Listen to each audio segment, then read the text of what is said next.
아시아에서 오직 한국만 제외입니다. 지금 전 세계가 발칵 뒤집혔습니다. 이 문장은 10년 전 미 해군 내부 평가 보고서에 적힌 단 한 줄의 문장이었죠. 발표 직후 이 보고서는 단순한 오타이자 농담거리로 취급됐고 사람들의 기억 속에서 곧 잊혀졌습니다. 그런데 10년이 지난 지금 이 보고서가 다시 전 세계의 주목을 받고 있습니다. 이유는 단 하나, 그 문장이 실제로 현실이 되어버렸기 때문입니다. 과연 그때는 실수처럼 보이던 그 한 줄이 어떻게 지금 미 해군 전략을 뒤흔드는 문장이 된 걸까요? 최근 미 국방부는 이 보고서를 다시 꺼내 모든 자료를 교차 분석했고 그동안 어디에서도 밝혀지지 않았던 충격적인 진실이 드러났습니다. 과연 그 진실은 무엇일까요? 지금부터 그 충격적인 반전의 전말을 공개합니다. 구독과 좋아요로 대한민국의 밝은 미래를 응원해주세요. 대한민국은 예외. 이 글자가 눈에 들어온 순간 저는 보고서를 넘기던 손을 멈췄습니다. 2024년 2월 워싱턴 해군성 본청 사무실이었어요. 연말 함정 유지정비 예산 회의를 앞두고 각 해역별 정비 현황을 검토하던 참이었죠.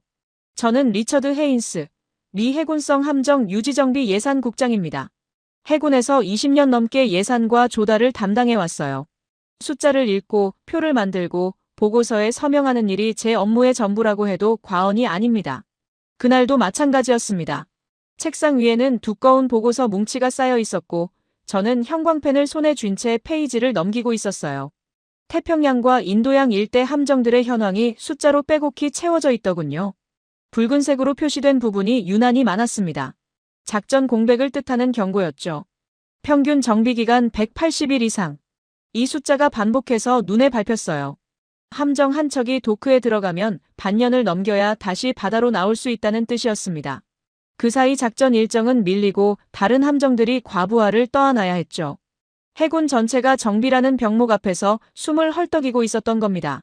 아시아 해군 정비 능력 평가라는 제목이 붙은 별도의 표를 펼쳤습니다.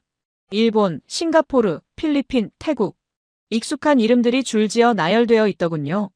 각 나라별 도크 수용 능력, 평균 정비 기간, 재고장률까지 꼼꼼히 정리된 표였어요. 그런데 뭔가 이상했습니다. 한국이 보이지 않았거든요. 표 하단에 작은 글씨로 적힌 주석을 발견한 건 그때였습니다. 대한민국 아시아 비교군에서 제외, 별도 관리. 저는 형광펜으로 그 문장에 줄을 그었습니다. 별도 관리라니 무슨 뜻이지? 이유를 설명하는 문단은 어디에도 없었어요. 문서 작성자를 확인하기 위해 보고라인을 추적해봤지만 명확한 답을 찾을 수 없었습니다. 바로 그 순간 책상 위 내선 전화가 울렸습니다. 태평양 함대 작전정비 조율 담당인 마크 도노반 대령이었어요. 헤인스 국장, 방금 올린 보고서 확인하셨습니까? 지금 보고 있네. 무슨 일인가? 어빙호 정비건입니다. 일정이 확정됐어요. 저는 모니터를 켜고 방금 도착한 이메일을 열었습니다. 태평양 함대에서 올라온 최신 작전 보고였죠. 스크롤을 내리다가 한 문장에서 멈췄어요. USS 어빙, 정비를 위해 대한민국 조선소로 이동 중. 또 한국인가? 예, 이번이 세 번째입니다. 올해 들어서만요. 수화기를 내려놓고 나서 저는 잠시 생각에 잠겼습니다. 한국으로 향하는 함정이 늘고 있다는 건 알고 있었어요. 하지만 같은 나라에 이렇게 자주 맡기는 건 이례적이었죠. 미 해군에는 오래된 관행이 하나 있거든요. 같은 함정을 같은 나라에 2번 연속으로 맡기지 않는다는 원칙이었습니다. 특정 국가에 의존하는 걸 피하기 위해서였죠. 그런데 한국은 예외라는 겁니다. 저는 다시 아시아 평가표를 펼쳐놓고 숫자들을 비교하기 시작했습니다. 일본 평균 정비기간 150일, 싱가포르 120일, 필리핀 200일. 전부 100일을 훌쩍 넘기는 숫자들이었어요. 그런데 태평양 함대 보고서에 적힌 한국의 숫자는 달랐습니다. 10일. 처음에는 오타라고 생각했어요. 110일에 100이 빠진 거라고요. 하지만 다른 기록들을 뒤져봐도 한국 관련 숫자는 비슷했습니다. 12일, 9일, 13일. 전부 열흘 안팎이었죠. 이게 가능한 숫자인가? 저는 계산기를 꺼내 다시 확인해봤습니다. 미국 본토 조선소 평균과 비교하면 15배 이상 빠른 속도였어요. 같은 작업을 하는데 어떻게 이런 차이가 날 수 있는 건지 이해가 되지 않았습니다. 두 가지 가능성이 떠올랐어요. 하나는 한국이 정말로 그만큼 빠른 것. 다른 하나는 데이터가 잘못된 것. 20년 넘게 이 일을 해온 제 경험으로는 후자가 훨씬 가능성이 높아 보였습니다. 저는 공책을 꺼내 두 문장을 나란히 적었습니다. 가설 1 한국에 지나치게 의존하고 있다. 가설 2 데이터 입력 오류 또는 과장. 어느 쪽이든 확인이 필요했어요. 내일 아침 관련 담당자들을 불러 회의를 잡아야겠다고 결심했습니다. 별도 관리라는 문구의 진짜 의미가 뭔지, 누가 이런 분류를 결정한 건지 알아내야 했죠. 퇴근 시간이 한참 지나 있었지만 저는 자리를 뜨지 못했습니다. 모니터 화면에는 여전히 그 문장이 떠 있었어요. 대한민국 아시아 비교군에서 제외, 별도 관리. 25년 가까이 해군 예산을 다뤄왔지만 이렇게 애매한 문구는 처음이었습니다. 별도 관리가 특별 대우를 뜻하는 건지 아니면 문제가 있어서 따로 빼놓은 건지조차 불분명했어요. 보고서 어디에도 설명이 없었거든요. 저는 그날 밤 숙소로 돌아가면서도 그 숫자들을 떠올렸습니다. 181과 11, 18배의 차이. 만약 이 숫자가 사실이라면 우리가 지금까지 정비 전략을 완전히 잘못 짜고 있었다는 뜻이 됩니다. 하지만 사실이 아니라면 누군가 의도적으로 데이터를 조작하고 있다는 뜻이 되죠. 어느 쪽이든 제 이름으로 최종 보고서를 제출해야 하는 상황이었습니다. 진실을 확인하지 않고는 서명할 수 없었어요. 다음 날 아침, 저는 조달국 부국장 윌리엄 크로퍼드에게 전화를 걸었습니다. 크로퍼드 부국장, 아시아 정비평가 보고서 말이야. 한국이 별도 관리로 분류된 이유가 뭔가? 잠시 침묵이 흘렀습니다. 그가 신중하게 말을 골랐어요. 그건 복잡한 문제입니다, 국장님. 복잡하다니? 한국 숫자를 다른 나라들과 같은 표에 넣으면 비교 자체가 성립하지 않거든요. 그래서 예전부터 따로 관리해왔습니다. 비교가 안 된다고? 한국이 그렇게 느린가? 또다시 침묵이 이어졌습니다. 크로퍼드가 한숨을 내쉬더군요. 느린 게 아닙니다. 너무 빨라서 문제예요. 저는 수화기를 든 채 잠시 말을 잃었습니다. 너무 빨라서 비교군에서 제외한다? 그런 이유가 있을 수 있는 건가요? 전화를 끊고 나서 저는 창밖을 바라봤습니다. 워싱턴의 겨울 하늘은 잿빛이었지만 제 머릿속에는 의문부호만 가득했어요. 한국이라는 나라에서 대체 무슨 일이 벌어지고 있는 걸까? 그때까지만 해도 저는 몰랐습니다. 이 질문 하나가 제 인식 전체를 뒤흔들게 될 줄은요.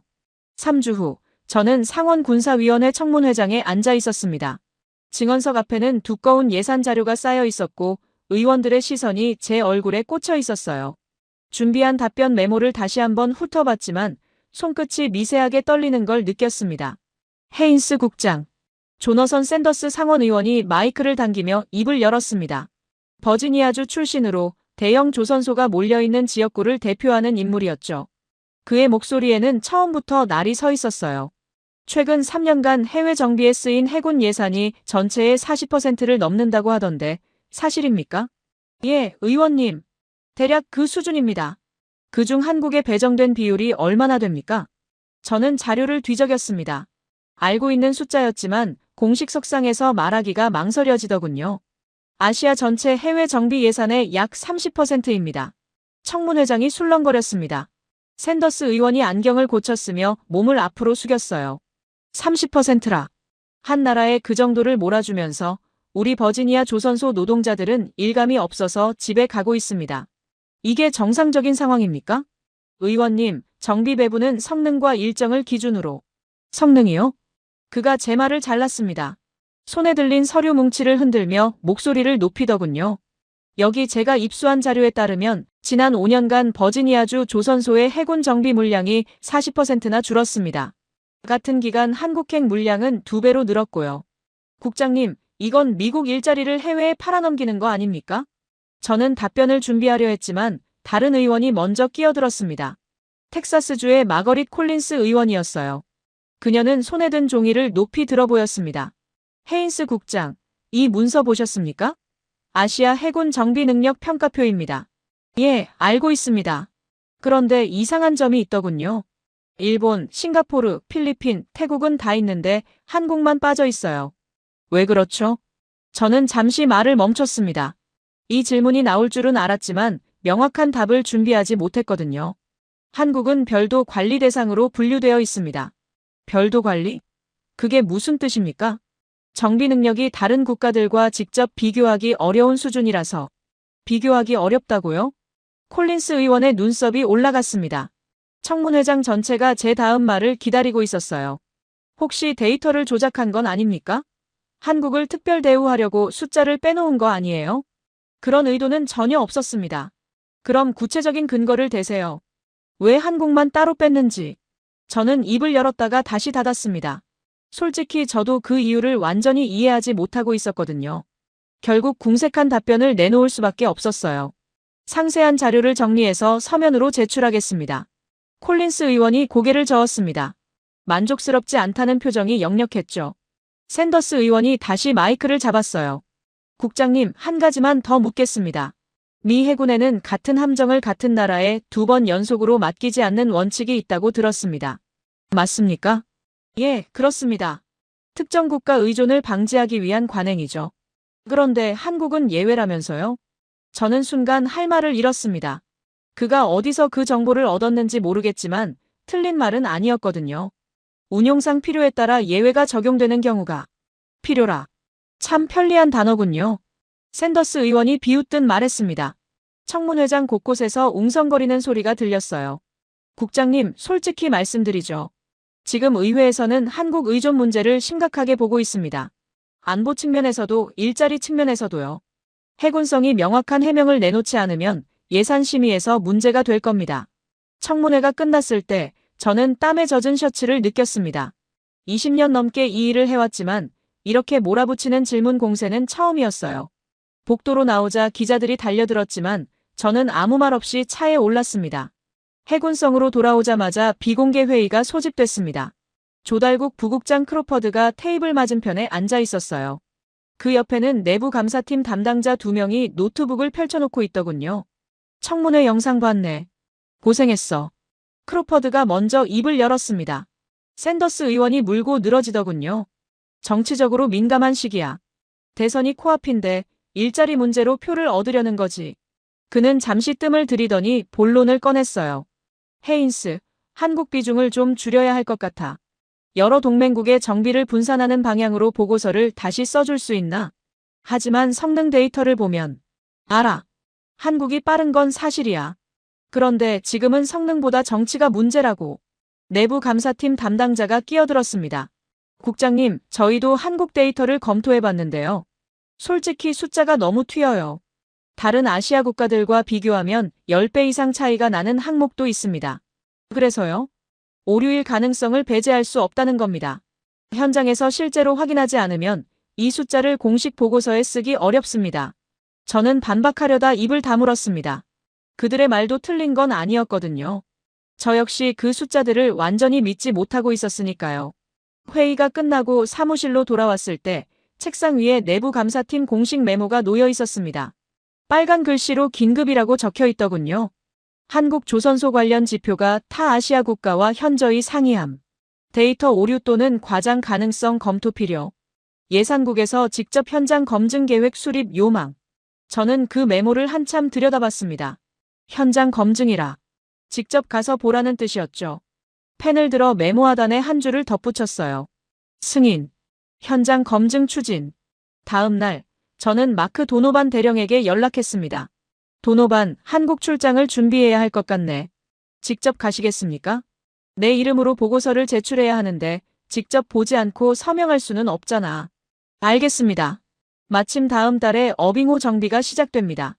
열흘 일정이에요. 처음부터 끝까지 지켜보시겠습니까? 그래. 전 과정을 봐야겠어. 전화를 끊고 나서 저는 창밖을 바라봤습니다. 청문회장에서 받은 질문들이 머릿속을 맴돌았어요. 왜 한국만 따로 뺐는지, 데이터를 조작한 건 아닌지. 저 역시 그 답을 모르고 있었습니다. 하지만 곧 알게 될 터였죠. 출장 승인 서류에 서명하면서 저는 이상한 긴장감을 느꼈습니다. 25년 경력 동안 수많은 현장을 다녀왔지만 이번은 뭔가 달랐어요. 단순한 실사가 아니라 제가 믿어온 모든 전제를 검증하러 가는 느낌이었죠. 한 가지는 확실했습니다. 돌아올 때는 더 이상 모른다고 말할 수 없을 거라는 것. 숫자의 진실이 무엇이든 제 눈으로 직접 확인해야 했어요. 4월 초 저는 부산행 비행기에 올랐습니다. 14시간의 비행 끝에 김해공항에 내렸을 때 바다 냄새가 코끝을 스쳤어요. 공항 출구에는 미 해군 부산 연락사무소 차량이 대기하고 있었습니다. 헤인스 국장님이시죠? 에이미 조입니다. 차 옆에 서 있던 젊은 여성이 손을 내밀었습니다. 30대 초반으로 보였고 한국계 미국인 특유의 또렷한 발음이 인상적이었어요. 연락사무소 통역 겸 정책보좌관입니다. 열흘간 동행하게 됐습니다. 차에 오르자마자 에이미 조가 태블릿을 꺼내 일정표를 보여줬습니다. 오늘 오후 조선소 도착, 내일부터 정비과정 참관, 마지막 날 시운전까지. 빈틈없이 짜인 스케줄이었죠. 조선소까지는 약 1시간 거리입니다. 나가시면서 간단히 브리핑 드릴까요? 저는 고개를 끄덕였습니다. 창밖으로 낯선 도시의 풍경이 스쳐 지나갔어요. 고층 아파트들과 항구의 크레인들이 뒤섞여 있더군요. 이번에 정비받는 함정은 USS 어빙입니다. 알레이버크급 구축함이고 엔진 개조와 주요 시스템 점검이 예정되어 있어요. 열흘 안에 전부 끝낼 수 있다고? 예, 그렇게 계획되어 있습니다. 저는 속으로 의심을 거두지 못했습니다. 미국에서는 같은 작업에 최소 서너 달이 걸리거든요. 열흘이라는 숫자가 여전히 비현실적으로 느껴졌어요. 해안도로를 따라 달리던 차가 거제 방향으로 접어들었습니다. 그때 창밖으로 거대한 구조물들이 눈에 들어왔어요. 처음에는 건물인 줄 알았습니다. 하지만 가까이 갈수록 그게 크레인이라는 걸 깨달았죠. 하늘을 찌를 듯한 골리앗 크레인들이 줄지어 서 있었습니다. 그 아래로 거대한 선박 블록들이 마치 레고 조각처럼 야적장에 늘어서 있더군요. 규모가 상상을 초월했어요. 저게 전부 한 조선소입니까? 예, 그렇습니다. 세계 최대 규모 중 하나예요. 저는 말없이 창밖을 바라봤습니다. 솔직히 이 정도 규모는 예상하지 못했거든요. 하지만 규모가 크다고 해서 정비가 빠른 건 아니었습니다. 미국에도 큰 조선소는 있으니까요. 중요한 건 실제 성과였죠. 조선소 정문을 통과하자 안내 차량이 우리를 회의실 건물로 안내했습니다. 로비에는 두 사람이 기다리고 있었어요. 헤인스 국장님, 박준호입니다. 이번 정비의 총괄 책임을 맡고 있습니다. 50대 중반으로 보이는 남자가 먼저 손을 내밀었습니다. 얼굴에 깊이 팬 주름과 그을린 피부가 오랜 현장 경력을 말해주고 있었어요. 악수하는 손이 거칠고 단단하더군요. 최미경입니다. 품질관리 팀장이에요. 그 옆에 40대 여성이 고개를 숙였습니다. 손에는 두꺼운 바인더를 들고 있었죠. 회의실로 들어가자 테이블 위에 문서들이 준비되어 있었습니다. 박준호가 자리에 앉으며 말했어요. 미 해군 함정을 맡은 게 이번이 23번째입니다. 28년 동안 이 도크에서 일해왔어요. 28년. 저는 그 숫자를 되새겼습니다. 한 사람이 같은 자리에서 30년 가까이 일해왔다는 뜻이었죠. 최미경이 바인더를 펼쳐 정비 이력 문서를 보여줬습니다. 지난 3년간 이 조선소에서 정비한 미 해군 함정들의 목록이 빼곡히 적혀 있었어요. 함정명, 정비 내용, 소요기간, 재고장 여부까지 꼼꼼하게 기록되어 있더군요. 보시다시피 평균 정비 기간은 12일입니다. 재작업이 필요했던 경우는 전체의 3% 미만이고요. 저는 숫자들을 훑어봤습니다. 워싱턴에서 본 데이터와 일치했어요. 하지만 종이 위의 숫자와 현실은 다를 수 있었죠. 이번 어빙호 정비 일정을 보여주시겠습니까? 박준호가 다른 문서를 꺼냈습니다. 열흘간의 공정표였어요. 첫째 날 입거 및 초기 점검, 둘째 날부터 넷째 날까지 엔진 분해 및 개조, 다섯째 날부터 일곱째 날까지 시스템 점검 및 부품 교체, 여덟째 날과 아홉째 날 재조립 및 테스트, 열째 날 최종 시운전. 공정이 상당히 빡빡하게 짜여 있군요. 여유가 거의 없어 보이는데. 예, 그렇습니다. 박준호가 담담하게 대답했어요. 하지만 이게 우리가 늘 해오던 방식입니다. 문제가 생기면 그때그때 조정하고요. 저는 일정표를 다시 살펴봤습니다. 이론상으로는 가능해 보였어요. 하지만 현장에서 변수가 생기면 어떻게 될지 알 수 없었죠. 직접 봐야 했습니다. 도크 현장을 보고 싶습니다. 물론이죠. 안내해드리겠습니다. 회의실을 나와 차량으로 이동했습니다. 조선소 내부는 하나의 작은 도시 같았어요.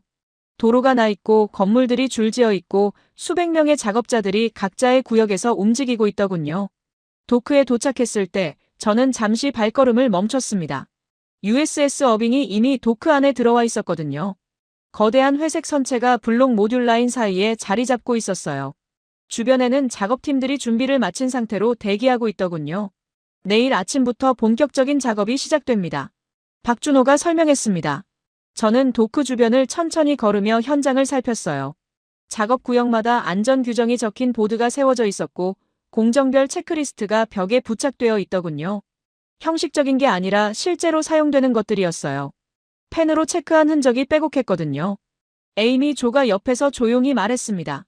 한국 조선소들은 기록에 집착해요. 모든 작업을 문서화하고 매 단계마다 검증하죠. 그게 품질을 유지하는 방법이라고 믿거든요.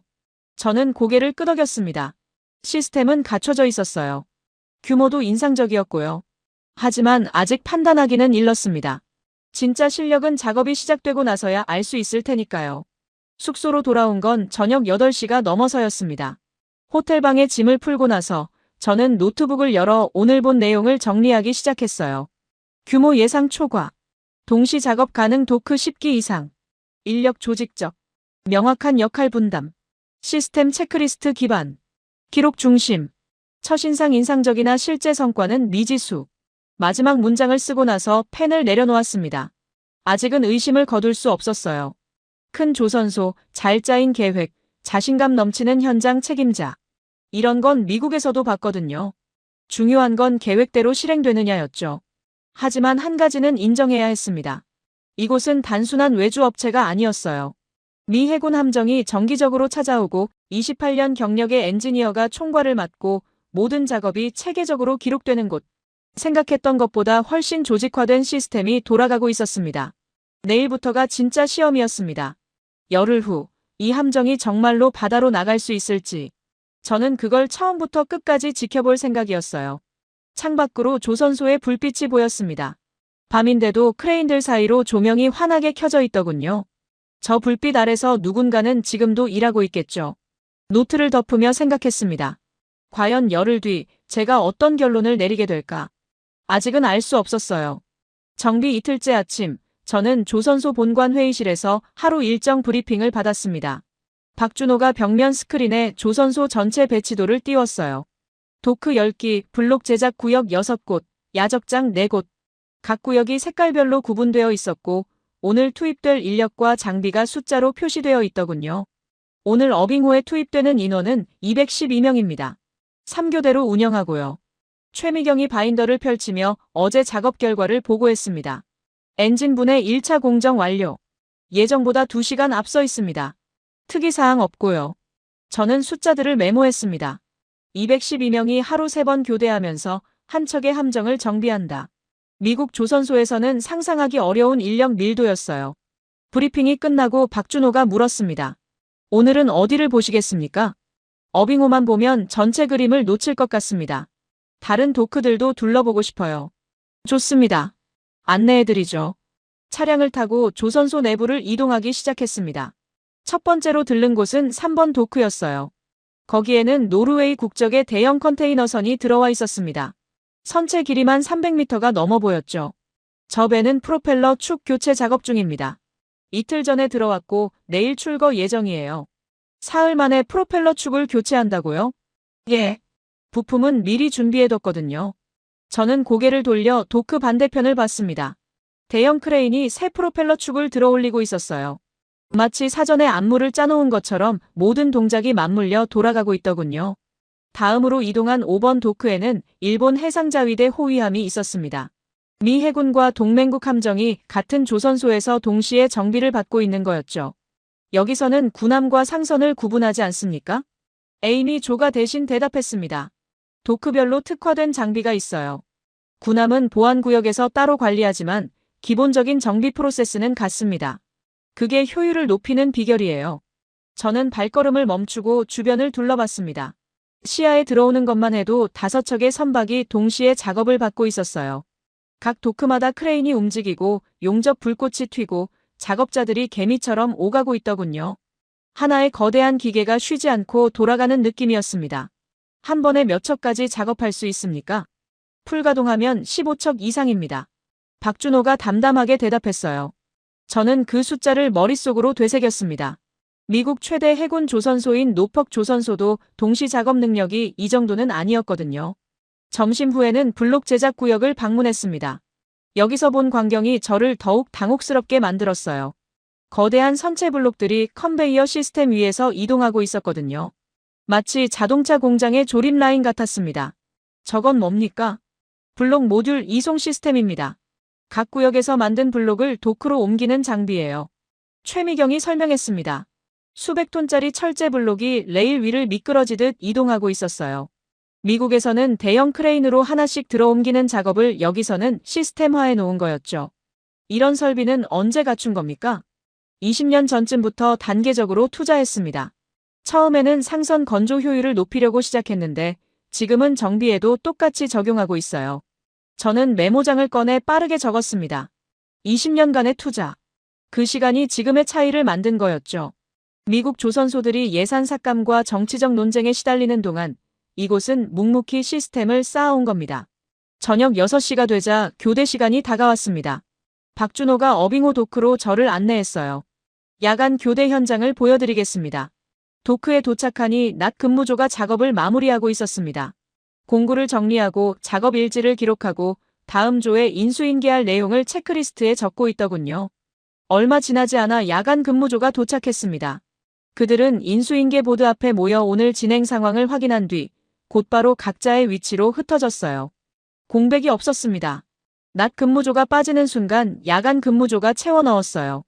마치 시계의 톱니바퀴가 맞물려 돌아가는 것처럼요.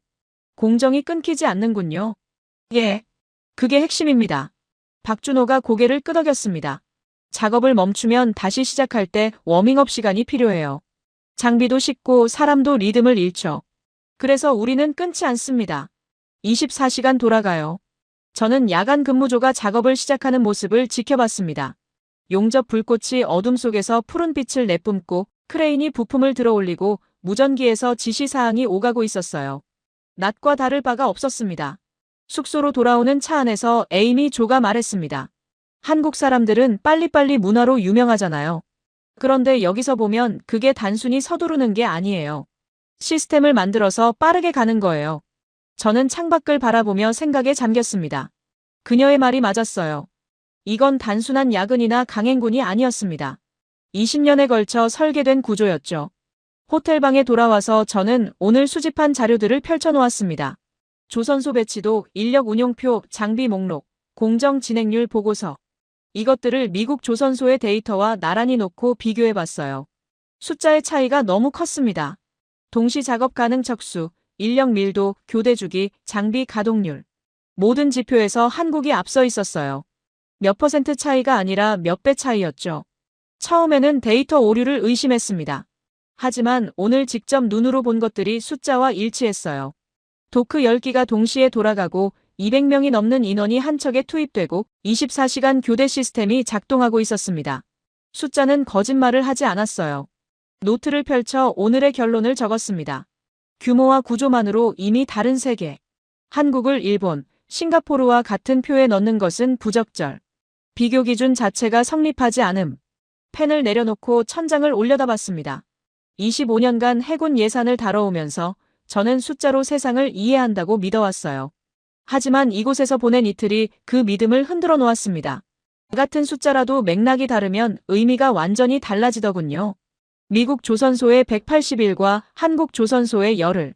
이 차이는 단순히 일하는 속도의 문제가 아니었습니다. 시스템의 차이, 투자의 차이, 철학의 차이였어요.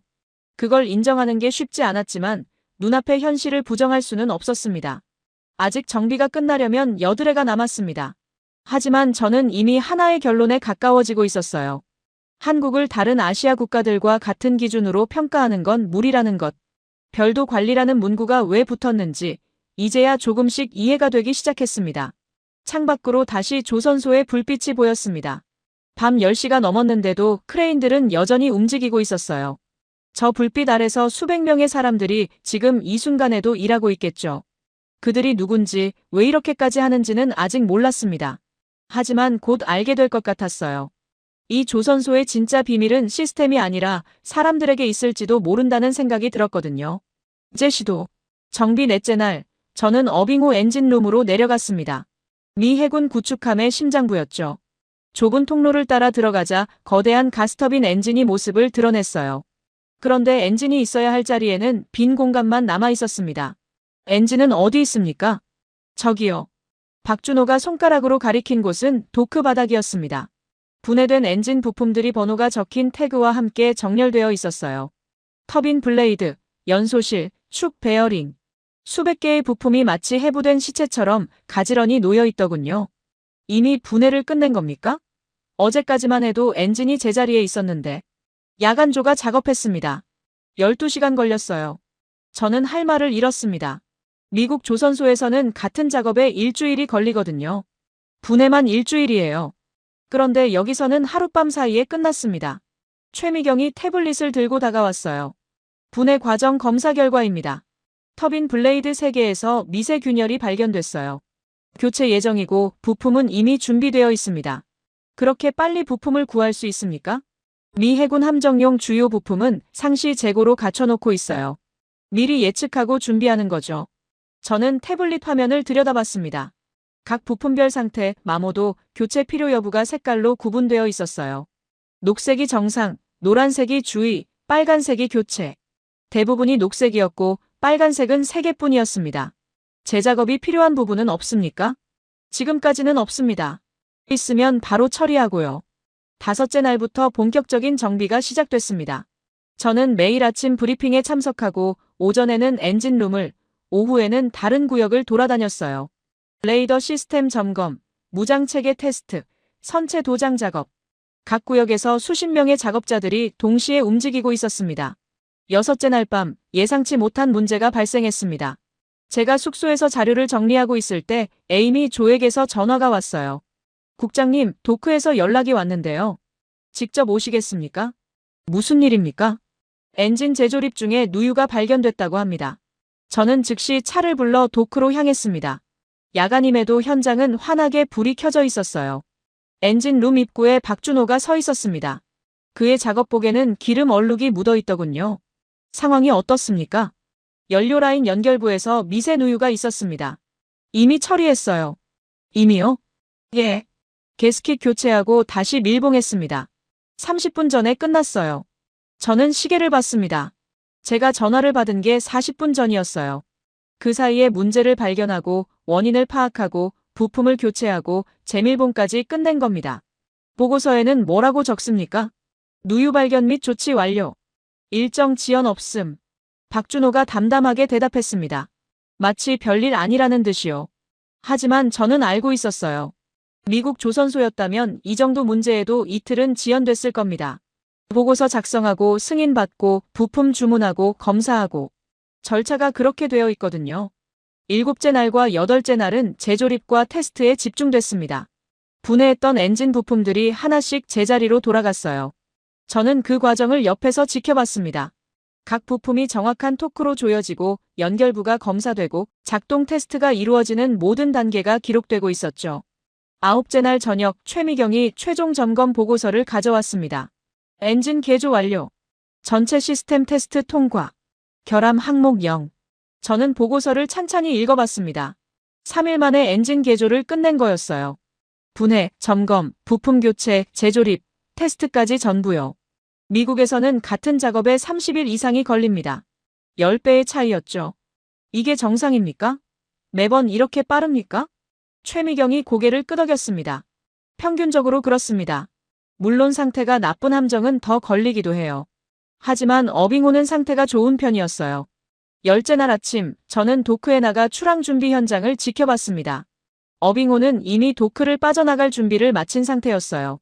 선체가 깨끗하게 도장되어 있었고 모든 장비가 제자리에 설치되어 있었습니다. 열흘 전 이 도크에 들어왔을 때와는 완전히 다른 모습이었죠. 시운전은 오전 10시에 시작됐습니다. 저는 조선소 관제실에서 모니터링에 참여했어요. 화면에는 엔진 출력, 속력, 온도, 진동 수치가 실시간으로 표시되고 있었습니다. 엔진 출력 정상 범위, 속력 28노트 도달, 추진 시스템 진동 기준치 이하. 보고가 계속 이어졌습니다. 모든 수치가 녹색이었어요. 붉은색 경고는 하나도 없었습니다. 어빙호는 계획된 경로를 따라 바다를 가르고 있었죠. 시운전이 끝난 건 오후 3시였습니다. 함정이 다시 부두에 접안했을 때 박준호가 조용히 다가왔어요. 어떻게 보셨습니까? 저는 잠시 말을 찾지 못했습니다. 뭐라고 해야 할지 몰랐거든요. 열흘 전까지만 해도 저는 이 숫자들을 의심했었어요. 데이터 오류이거나 과장일 거라고 생각했죠. 하지만 지금 제 눈앞에서 모든 게 증명됐습니다. 솔직히 말씀드리면 믿기 어렵습니다. 박준호가 희미하게 웃었어요. 처음 오시는 분들은 다들 그렇게 말씀하세요. 저녁 무렵 마크 도노반 대령에게서 연락이 왔습니다. 태평양 함대 사령부에서 시운전 결과를 검토했다는 내용이었어요. 헤인스 국장, 어빙호 데이터 확인했습니다. 모든 항목이 기준치를 충족해요.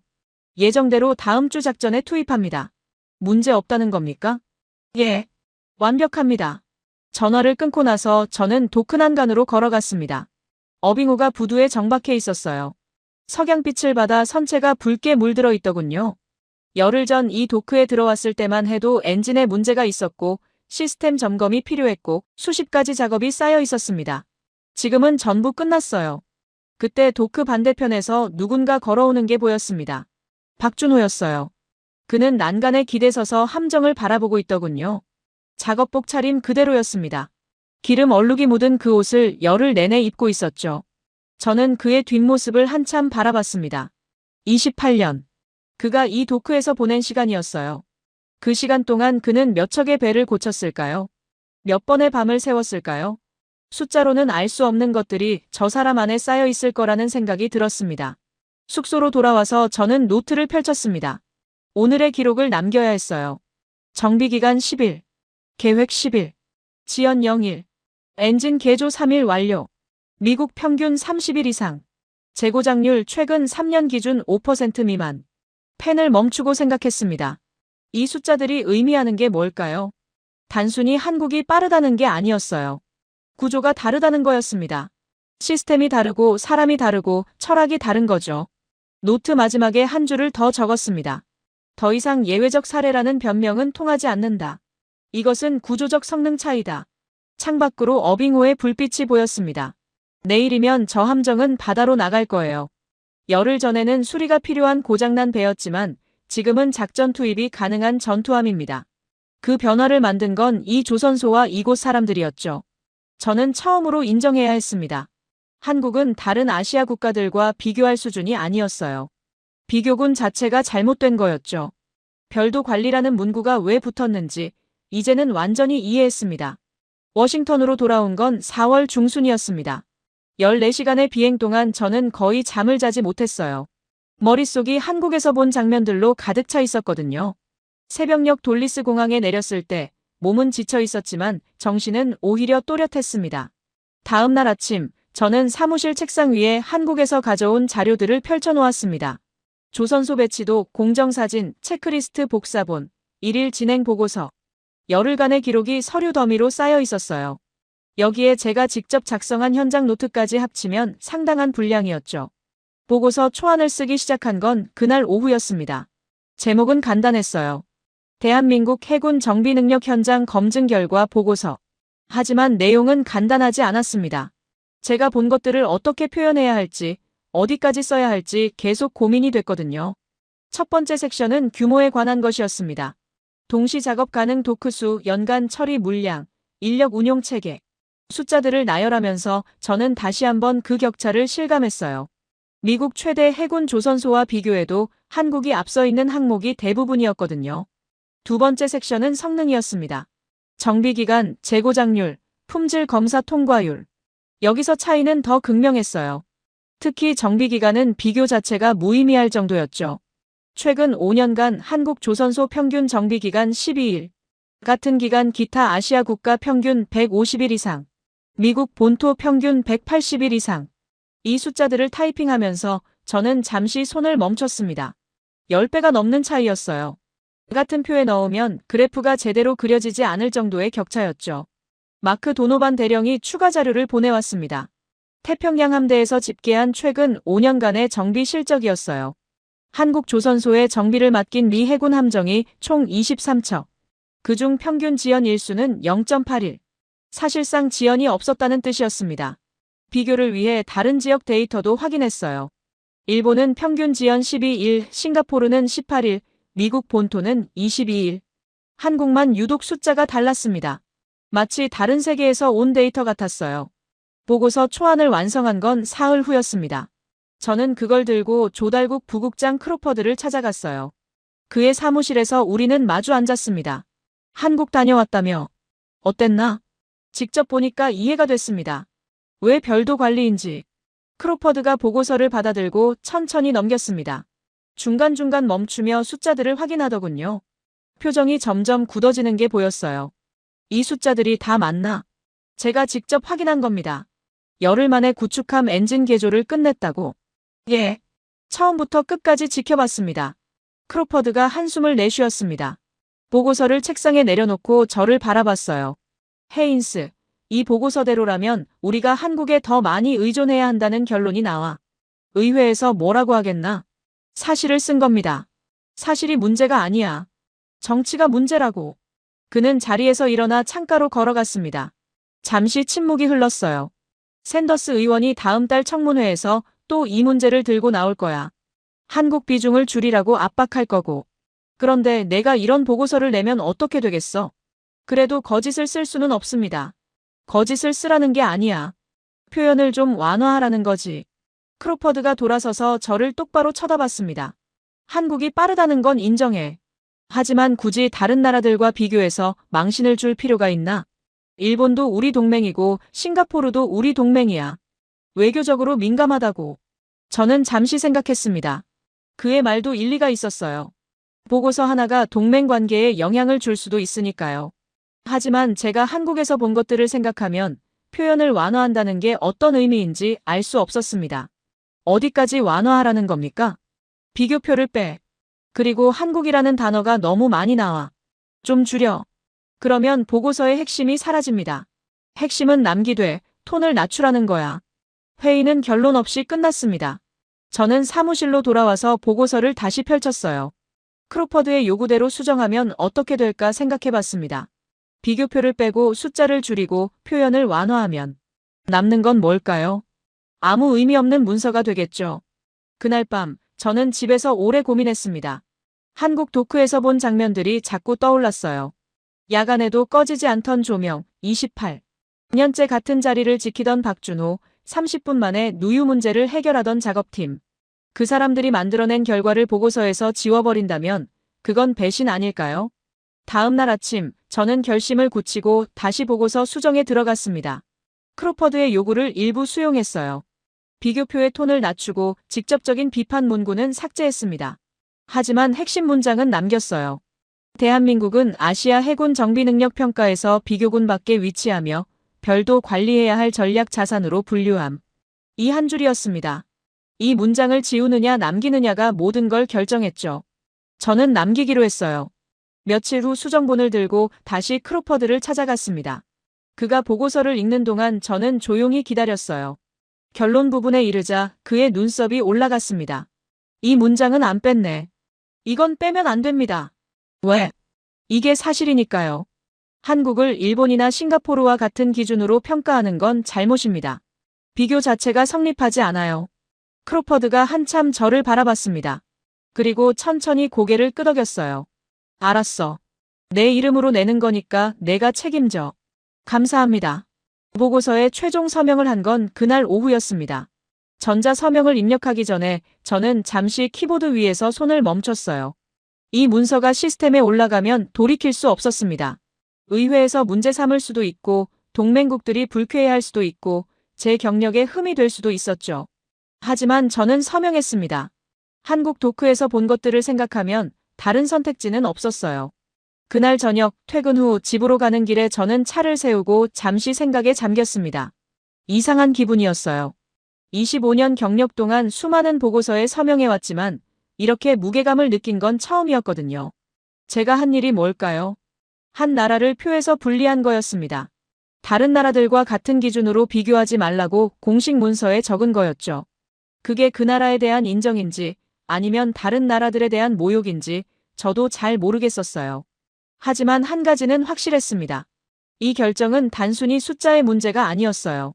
한국을 바라보는 시각 전체를 바꾸는 거였습니다. 값싼 외주 업체에서 전략적 파트너로 그 전환을 공식화한 거였죠. 집에 도착해서 저는 개인 노트를 꺼냈습니다. 오늘의 기록을 남겨야 했어요. 오늘 한 나라를 표에서 분리했다. 비교군 밖이라고 적었다.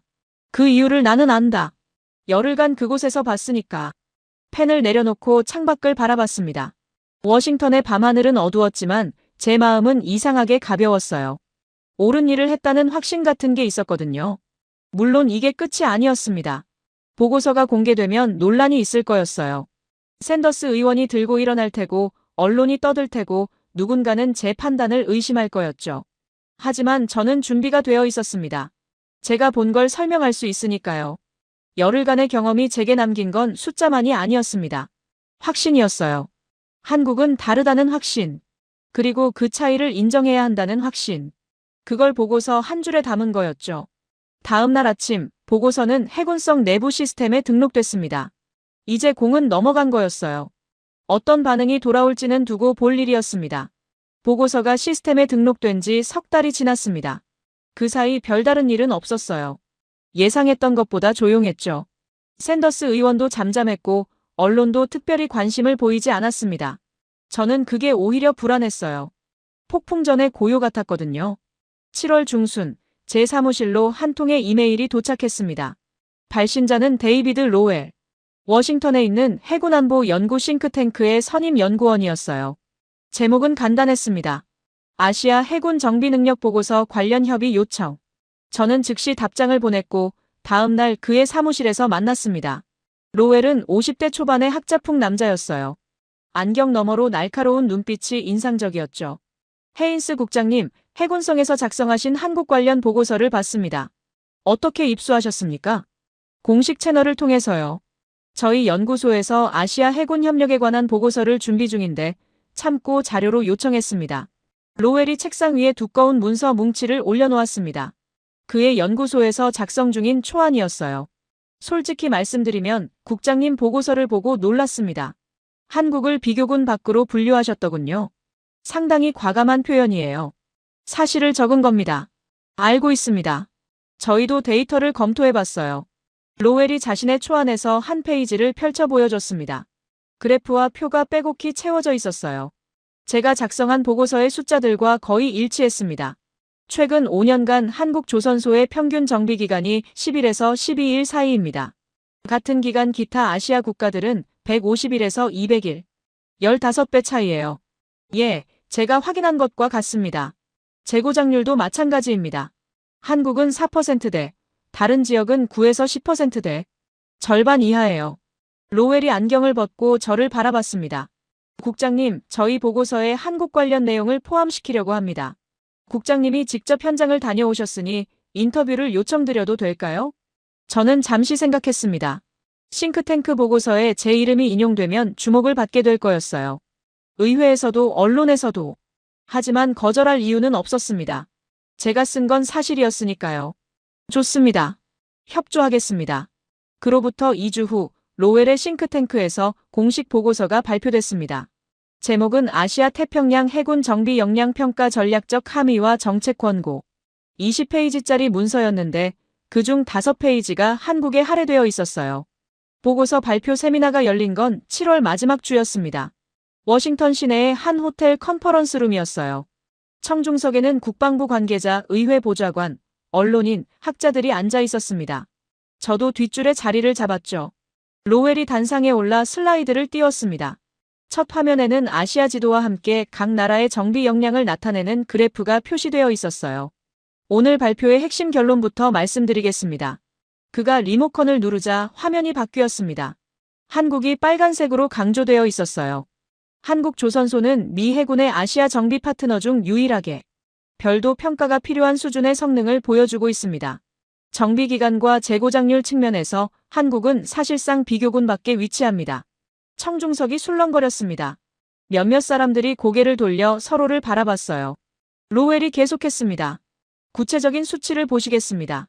최근 5년간 한국 조선소에서 정비를 마친 미 해군 함정의 평균 소요 기간은 10일에서 12일입니다.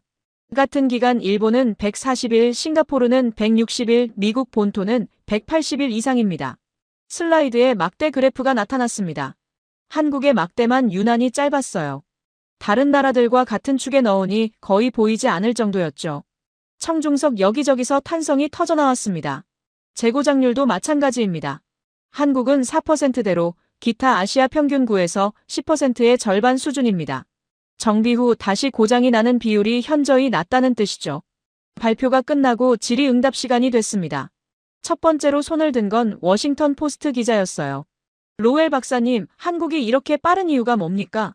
품질을 희생하고 속도만 높인 건 아닙니까? 좋은 질문입니다.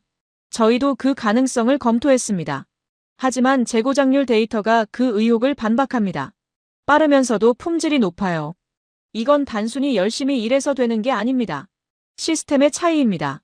다른 기자가 손을 들었습니다. 미국 조선소 노동자들은 이걸 어떻게 받아들일까요?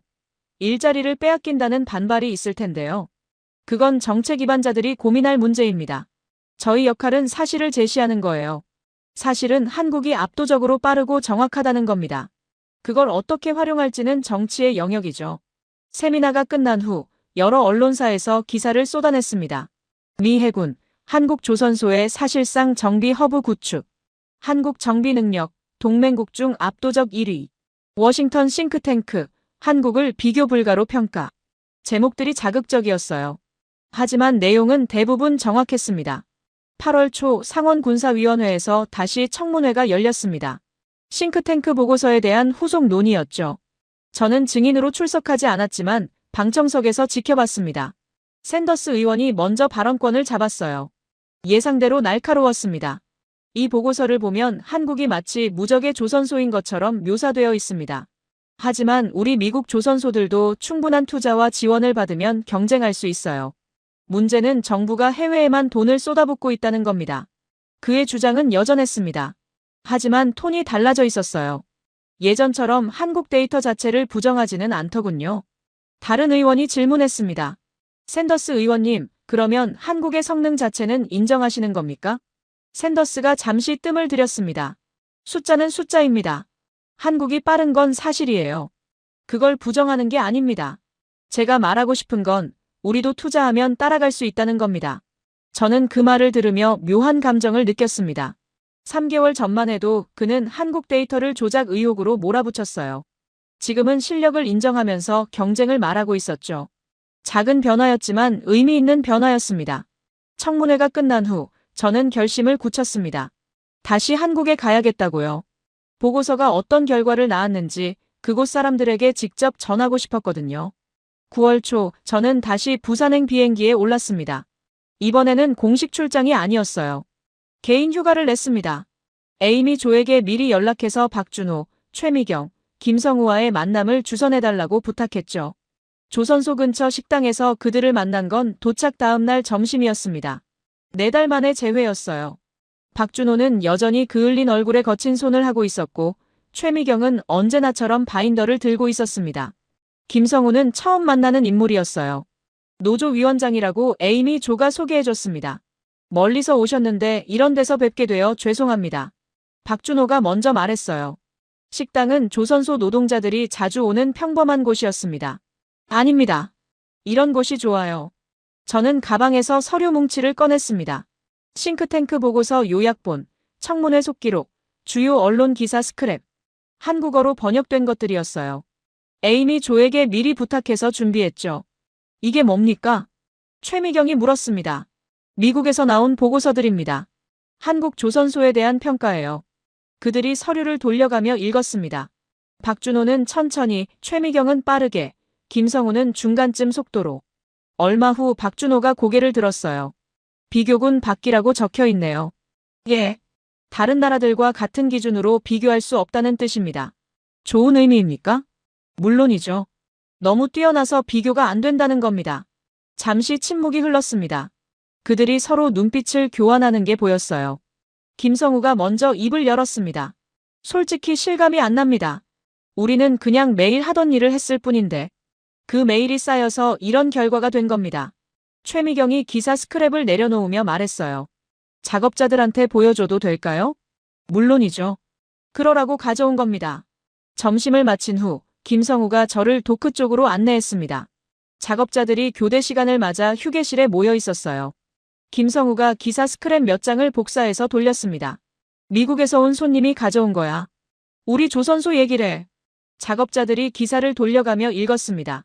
처음에는 조용했어요. 그러다 한 명이 중얼거렸습니다. 비교 불가라고. 우리가 세계 최고라는 뜻이야? 아니, 비교할 대상이 없다는 거지. 웅성거림이 퍼져나갔습니다. 몇몇은 웃었고 몇몇은 고개를 갸우뚱했어요. 한 중년 작업자가 기사를 한참 들여다보다가 말했습니다. 30년 일했는데 이런 건 처음 보네. 김성우가 그에게 다가갔습니다. 형, 이게 우리 얘기야. 우리가 한 일이라고. 그 작업자가 고개를 들어 저를 바라봤습니다. 눈가가 살짝 붉어져 있었어요. 아무 말도 하지 않았지만 그 표정만으로 충분했습니다. 저녁 무렵 저는 혼자 도크난간으로 걸어갔습니다. 해가 지고 있었어요. 주황빛이 바다 위로 퍼지고 크레인들의 실루엣이 길게 늘어져 있었죠. 난간에 기대 서서 한참을 바라봤습니다. 이곳에서 매일 수백 명의 사람들이 일하고 있었어요. 그들의 이름은 보고서에 나오지 않았습니다. 숫자 뒤에 숨어 있었죠. 하지만 그 숫자를 만든 건 바로 그들이었어요. 28년째 같은 도크를 지키는 박준호, 체크리스트 하나 빠뜨리지 않는 최미경, 새벽까지 작업하는 이름 모를 노동자들. 저는 주머니에서 메모장을 꺼냈습니다. 오늘 본 것들을 적어야 했어요. 오늘 그들에게 기사를 보여줬다. 반응은 조용했다. 환호도 자축도 없었다. 그냥 서로 눈빛을 나누고 고개를 끄덕이고 다시 일하러 갔다. 그게 이 사람들의 방식인 것 같다. 말보다 손으로, 자랑보다 결과로. 펜을 멈추고 다시 바다를 바라봤습니다. 어딘가에서 출항하는 함정의 기적 소리가 들렸어요. 저 배도 이 도크를 거쳐갔을지 모릅니다. 3개월 전 저는 한 줄의 문장에 서명했습니다. 한국은 비교군 밖이라고요. 그때는 그게 무슨 의미인지 완전히 알지 못했어요. 지금은 압니다. 그 문장 뒤에는 사람들이 있었습니다. 숫자로 환원되지 않는 얼굴을 가진 사람들이요. 해가 완전히 지고 어둠이 내렸습니다. 하지만 도크의 불빛은 꺼지지 않았어요. 오늘 밤에도 누군가는 저 불빛 아래서 일하고 있겠죠. 내일도 모레도 그 다음 날도. 저는 난간에서 몸을 일으켰습니다.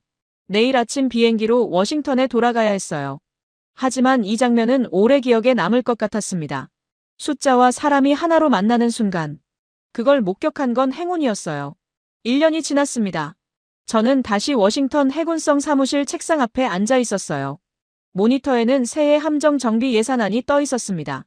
익숙한 표와 숫자들이 화면을 채우고 있었죠. 스크롤을 내리다가 한국 항목에서 멈췄습니다. 옆에는 여전히 그 문구가 붙어 있었어요. 별도 관리. 1년 전 제가 직접 쓴 문장이었습니다. 그때는 그 세 글자가 무슨 의미인지 몰랐어요. 지금은 압니다. 그 문구를 볼 때마다 거제의 도크가 떠오르거든요. 문을 두드리는 소리에 고개를 들었습니다. 후배 예산 담당자 제이슨이 서류를 들고 서 있었어요. 국장님, 질문이 있는데요. 들어와. 무슨 일이야? 제이슨이 책상 앞에 앉으며 태블릿을 펼쳤습니다. 화면에는 아시아 정비 현황 비교표가 떠 있었어요. 한국 숫자가 다른 나라들이랑 너무 달라서요. 이게 맞는 건가 싶어서. 저는 웃음이 나왔습니다. 1년 전 제가 똑같은 의문을 품었거든요. 뭐가 이상해 보여? 정비 기간이요. 다른 데는 150일, 180일인데 한국만 12일이에요. 오타 아닙니까? 오타 아니야. 그럼 데이터가 잘못된 거 아니에요? 같은 작업인데 10배 넘게 차이가 날 수가 있나요? 저는 의자를 뒤로 젖히고 잠시 생각했습니다. 어디서부터 설명해야 할지 고민이 됐어요. 제이슨, 나도 처음엔 그렇게 생각했어. 오류이거나 과장일 거라고. 그래서 직접 가봤지. 한국에요? 응. 열흘 동안 정비 현장에 있었어. 처음부터 끝까지 봤지. 제이슨의 눈이 커졌습니다. 저는 서랍을 열어 낡은 사진 몇 장을 꺼냈어요. 한국 출장 때 찍은 것들이었습니다. 도크 전경, 작업 현장, 그리고 마지막 날 찍은 단체 사진. 이 사람이 박준호야. 28년째 같은 도크에서 일하는 엔지니어지. 이쪽은 최미경, 품질관리 팀장이고. 제이슨이 사진을 들여다봤습니다. 이 사람들이 그 숫자를 만든 거예요? 그래. 숫자는 혼자 존재하지 않아. 뒤에 사람이 있어. 저는 사진을 다시 받아 책상 한쪽에 내려놓았습니다. 박준호의 얼굴이 보였어요.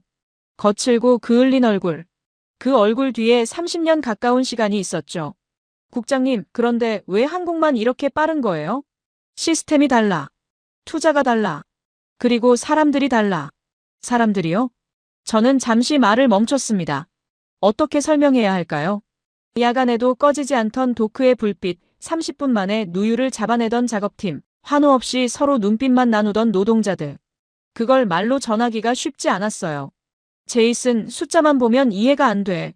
나도 그랬으니까. 그런데 현장에 가면 달라. 왜 이 숫자가 나오는지 알게 돼. 제이슨이 고개를 끄덕였습니다. 완전히 이해한 건 아닌 것 같았어요. 하지만 괜찮았습니다. 저도 직접 보기 전까지는 몰랐으니까요. 한 가지만 기억해. 표를 볼 때 숫자만 보지 마. 그 뒤에 누가 있는지 생각해봐. 제이슨이 나간 후 저는 다시 모니터를 바라봤습니다. 예산한 숫자들이 빼곡히 나열되어 있었어요. 예전에는 이게 그냥 숫자였습니다. 지금은 다르게 보여요. 각 숫자 뒤에 사람들이 있다는 걸 아니까요. 오후 회의에서 한 간부가 한국 정비 예산 비중이 높다고 우려를 표했습니다. 익숙한 논쟁이었어요. 저는 차분하게 대답했습니다. 비중이 높은 건 성능이 좋기 때문입니다. 비용 대비 효과를 보시면 오히려 효율적이에요. 하지만 특정 국가 의존도가 의존이 아니라 신뢰입니다. 검증된 파트너에게 중요한 일을 맡기는 거죠. 회의가 끝나고 사무실로 돌아왔을 때 창밖으로 석양이 보였습니다. 워싱턴의 하늘은 주황빛으로 물들어 있었어요. 문득 거제 도크에서 봤던 석양이 떠올랐습니다. 그때도 이런 색이었죠. 서랍에서 한국 출장 때 쓴 노트를 꺼냈습니다. 마지막 페이지에 적어둔 문장이 눈에 들어왔어요. 숫자는 사람 없이 존재하지 않는다. 한국 옆의 숫자들은 얼굴을 가진다. 1년 전 제가 쓴 문장이었습니다. 지금 읽어도 틀린 게 없었어요. 이 사건을 통해 저는 한국을 다르게 보게 됐습니다. 값싼 외주 업체가 아니라 동등한 파트너로요. 하청이 아니라 전략적 동반자로요. 그 변화가 제 보고서 한 줄에서 시작됐다는 게 아직도 신기합니다. 노트를 덮고 창밖을 바라봤습니다. 해가 거의 져 있었어요. 어딘가에서 한국의 도크에도 불이 켜지고 있겠죠. 오늘 밤에도 누군가는 그 불빛 아래서 묵묵히 일하고 있을 겁니다. 저는 그 사람들을 압니다. 이름까지는 다 모르지만 얼굴은 기억해요. 그게 숫자와 사람의 차이입니다. 숫자는 잊혀지지만 얼굴은 남거든요. 모니터를 끄고 퇴근 준비를 했습니다. 내일도 예산 회의가 있고 모레도 보고서가 있겠죠. 숫자들과의 싸움은 계속될 겁니다. 하지만 이제는 알아요. 그 숫자 뒤에 누가 있는지를요. 제시도. 대한민국이 잘하고 있다고 생각하신다면, 한국 최고, 대한민국이 아직 멀었다고 생각하신다면, 한국 힘내라. 여러분의 생각을 댓글로 남겨주세요. 지금까지 감동을 더하다였습니다.